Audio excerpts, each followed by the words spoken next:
여러분은 쉬운 사람이신가요? 아니면 어려운 사람이신가요? 우리 주변을 살펴보면 가까이 하기 어려운 사람이 있습니다. 이런 사람들은 딱히 대단해 보이지도 않고 남들에게 막 대하는 것도 아닌데 이들에게는 왠지 모를 벽이 느껴집니다. 이들은 착한 사람인 것 같은데 보이지 않는 벽이 느껴지고 예의가 있지만 함부로 다가가기가 힘듭니다.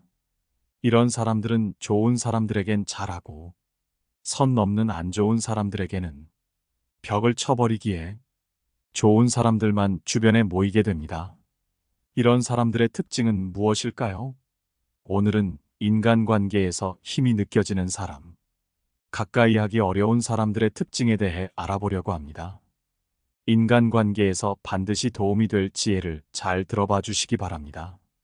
첫 번째, 대답을 너무 빨리 하지 마라. 대답의 속도를 조절하는 것은 대화의 주도권을 갖게 해주는 정말 중요한 요소다. 특히 우리가 거리를 두고자 하거나 불편함을 느끼는 사람과의 대화에서는 대답을 서두르지 않는 것이 상대방에게 우리가 그들의 말에 쉽게 휘둘리지 않는다는 인상을 줄 수 있다. 이는 상대방으로 하여금 우리가 그들의 요구나 말에 대해 신중하게 생각하고 있다는 느낌을 줄 수 있으며 이는 대화에서 우리의 위치를 더욱 강화할 수 있다. 상대방의 말이 끝난 후 잠시 기다렸다가 대답하는 것은 상대방에게 우리가 그들의 말을 진지하게 고려하고 있다는 것을 보여줄 수 있다. 이러한 지연은 상대방으로 하여금 그들의 말에 동의하지 않거나 중요하게 생각하지 않는다는 불안한 생각을 할 수 있게 하지만 동시에 우리가 상황에 대한 통제력을 가지고 있다는 인상을 줄 수 있다. 그러나 모든 상황에 같은 방법을 적용하는 것은 바람직하지 않다. 상대방의 성격이나 상황에 따라 적절한 대응 방법을 찾는 것이 중요하다. 때로는 몇 초의 뜸 들이기만으로도 대화의 질을 높이는 데 도움이 될 수 있다. 따라서 대화에서의 타이밍과 뜸을 들이는 것은 상황에 따라 유연하게 조절되어야 한다. 이러한 대화의 기술은 우리가 상대방과의 관계에서 더욱 성숙하고 통제력 있는 자세를 취할 수 있게 해준다. 대화에서 잠시 멈추고 생각하는 것은 우리가 상대방의 말을 진지하게 고려하고 있음을 보여주는 것뿐만 아니라 우리 자신의 생각과 원칙을 확고히 지키고 있다는 것을 상대방에게 알릴 수 있는 방법이다. 이는 우리가 상대방과의 대화에서 더욱 자신감 있고 주도적인 역할을 할 수 있게 해준다. 두 번째, 천천히 낮은 목소리로 말한다. 우리 주변엔 피하고 싶으나 피할 수 없는 사람들이 있다. 이들로부터 자신을 보호하고 거리를 유지하기 위해선 여유 있는 태도를 보여야 한다. 이러한 준비된 자세는 마치 보이지 않는 벽을 세우는 것과 같다. 사람들은 목소리를 듣고 상대방의 성격이나 상태를 판단하는 경향이 있으며 목소리는 사람의 전체 인상에 큰 영향을 미친다. 실제로 목소리가 인상의 상당 부분을 차지한다고 한다. 그렇다면 어떤 목소리가 사람들에게 여유로움과 동시에 접근하기 어려운 느낌을 줄 수 있을까? 목소리는 강력한 도구다. 이를 통해 자신의 의도와 감정, 그리고 자신을 상대방에게 어떻게 보이게 할 것인지 결정할 수 있다. 일반적으로 빠르게 말하는 것은 긴장과 불안을 나타내는 행동이다. 빠르게 말하면 상대방은 여러분을 쉽게 흔들리는 불안정한 사람으로 인식할 수 있다. 반면 천천히 말하면 여유와 자신감이 느껴진다. 과학적 연구에 따르면 낮은 목소리는 권력, 자신감, 그리고 성숙함을 상징한다. 믿음직하고 강인한 인상을 준다.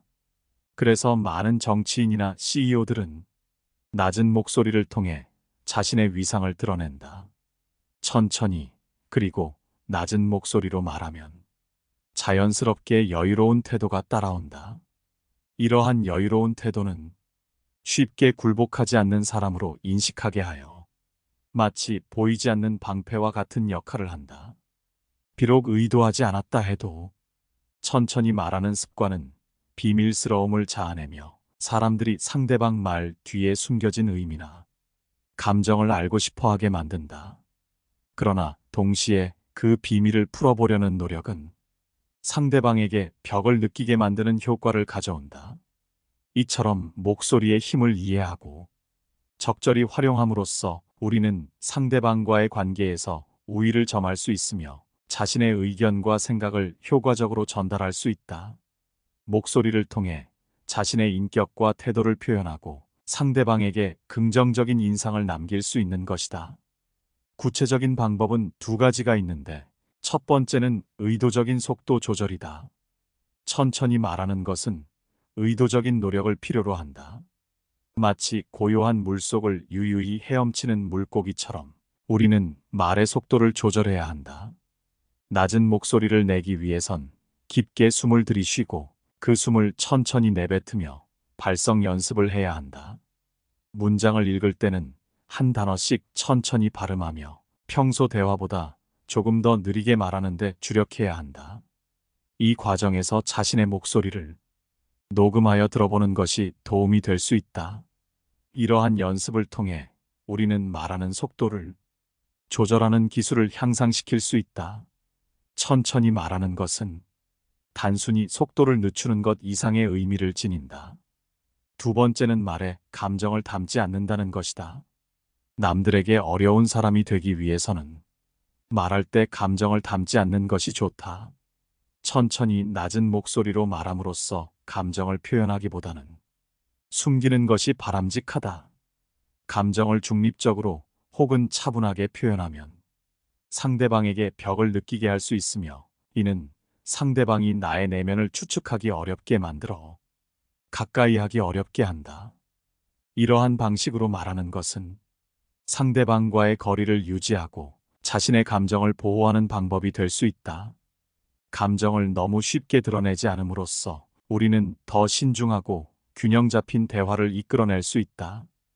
이는 상대방으로 하여금 우리의 말에 더 집중하게 만들며 대화의 질을 높일 수 있는 방법이다.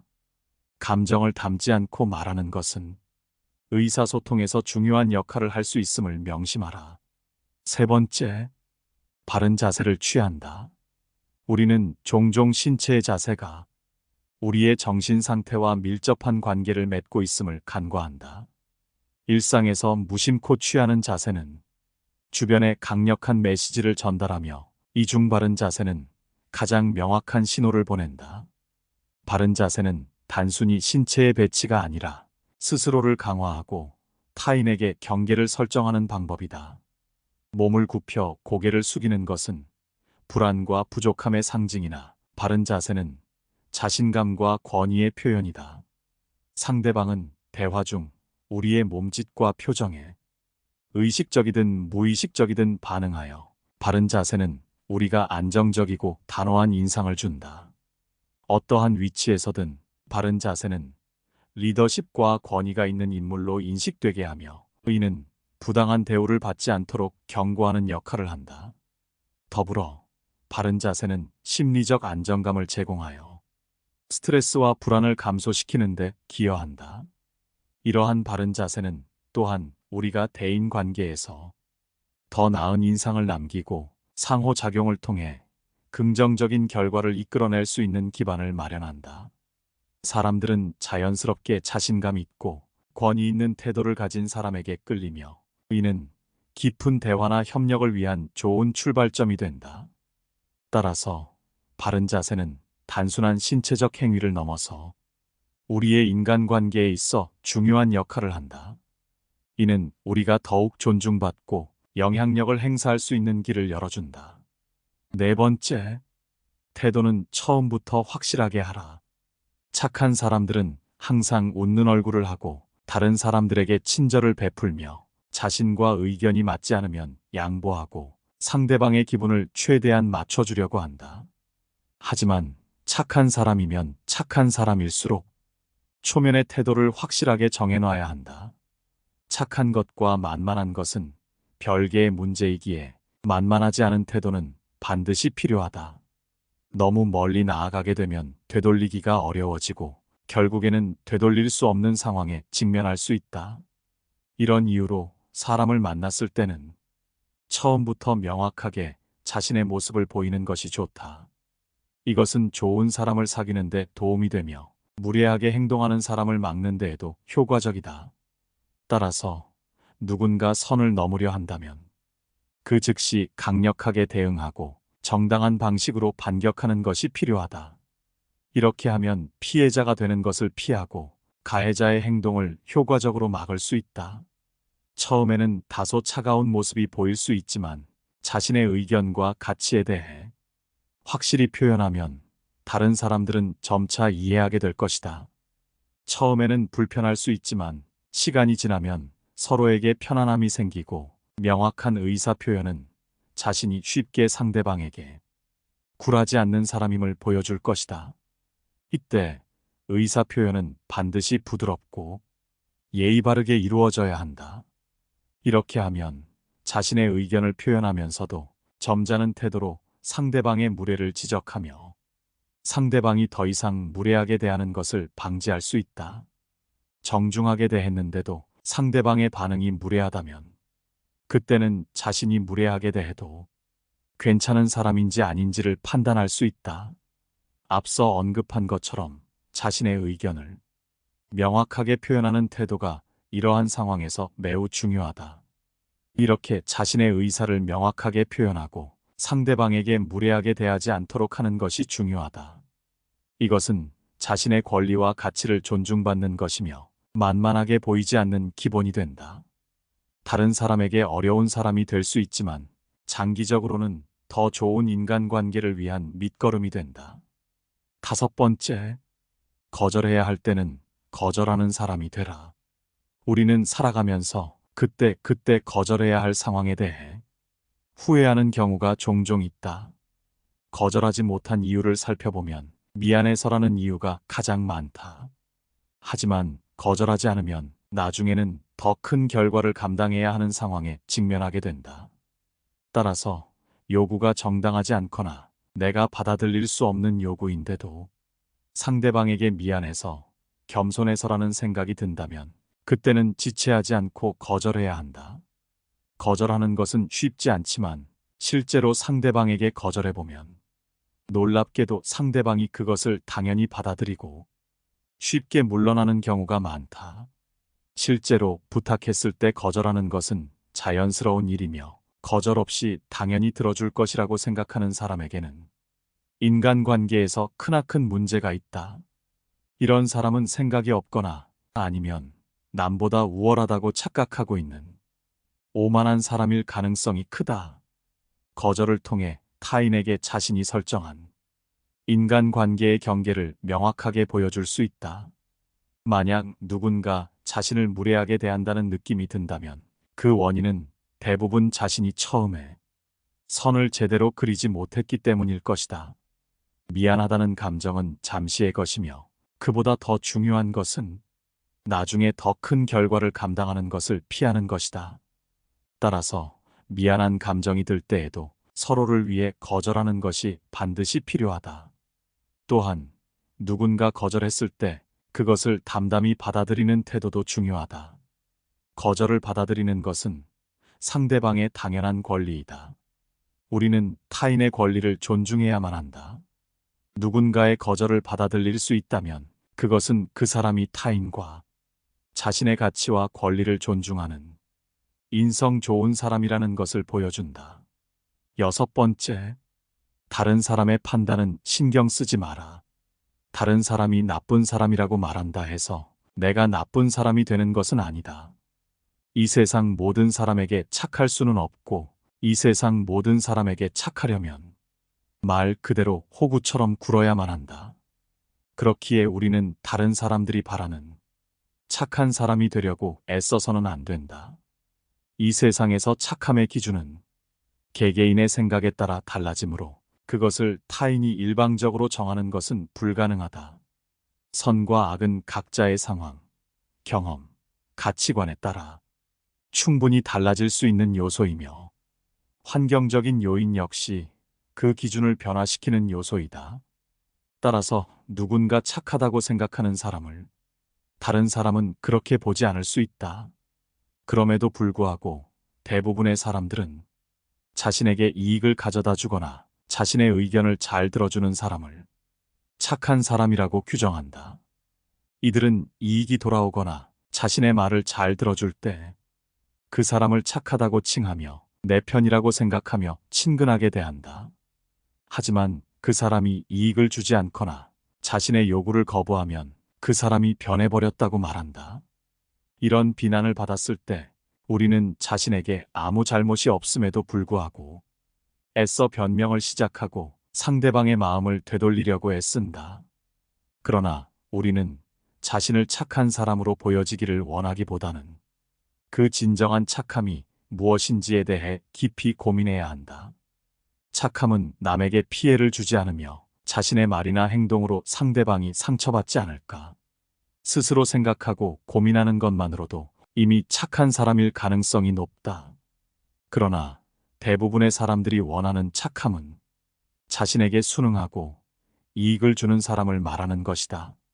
따라서 나를 착하다고 인식하는 기준은 오직 상대방의 기준에 따른 것이다. 그러므로 남에게 착한 사람이란 평가를 받기 위해 타인의 말을 모두 받아들이지 않아도 된다. 만일 떳떳하지 못한 요구를 해오는 사람이라면 가차없이 그 요구를 거부하라. 남에게 인정받기 위해 매달리기보다는 자신을 이용하려는 타인을 거부하는 것이 옳다. 7번째, 다른 사람에게 어려운 사람이 되라. 아무리 착한 사람이어도 쉽게 다가오는 사람이 되는 것은 피하라.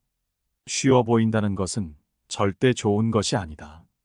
인간관계에서는 타인에게 쉬운 사람보다는 약간 어려운 사람이 되는 것이 좋다. 친절함이 많은 친구를 만들어줄 것이라는 오해가 있지만 현실은 그렇지 않다. 친절한 사람들은 진정한 친구보다는 자신을 이용하려는 사람들을 더 자주 만나게 된다. 자신을 무례하게 대하는 사람에게 말하지 못하는 사람들은 결국 우울증, 불면증, 고립감에 시달리게 된다. 인간관계에서 계속해서 문제를 겪는 가장 큰 이유는 경계가 없는 친절함 때문이다. 상대방이 무례하게 대하는 원인은 처음에는 상대방에게 있을 수 있지만 계속해서 무례하게 대한다면 그 원인은 오히려 자신에게 있을 수 있다. 거부하는 의사를 표현하지 않거나 상대방의 마음을 얻기 위해 노력한다면 상대방은 이를 힘으로 받아들여 자신의 의지를 더욱 강력하게 표현하려고 할 것이다. 당연히 상대방과의 관계를 유지하고 싶어서 상대방의 행동을 참고 노력하더라도 큰 성과를 얻지 못한다면 태도를 바꾸는 것이 좋다. 이러한 상황에서 중요한 것은 자신의 경계를 명확하게 설정하고 유지하는 것이다.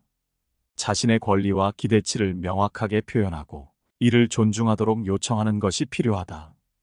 이는 상대방이 자신을 무례하게 대하는 것을 방지하고 더욱 건강한 관계를 유지하는 데 도움이 된다. 또한 자신의 감정과 생각을 명확하게 표현하는 것이 중요하다. 이는 상대방에게 자신의 기분과 생각을 이해할 기회를 제공하고 자신의 경계를 존중하도록 요청하는 데 도움이 된다.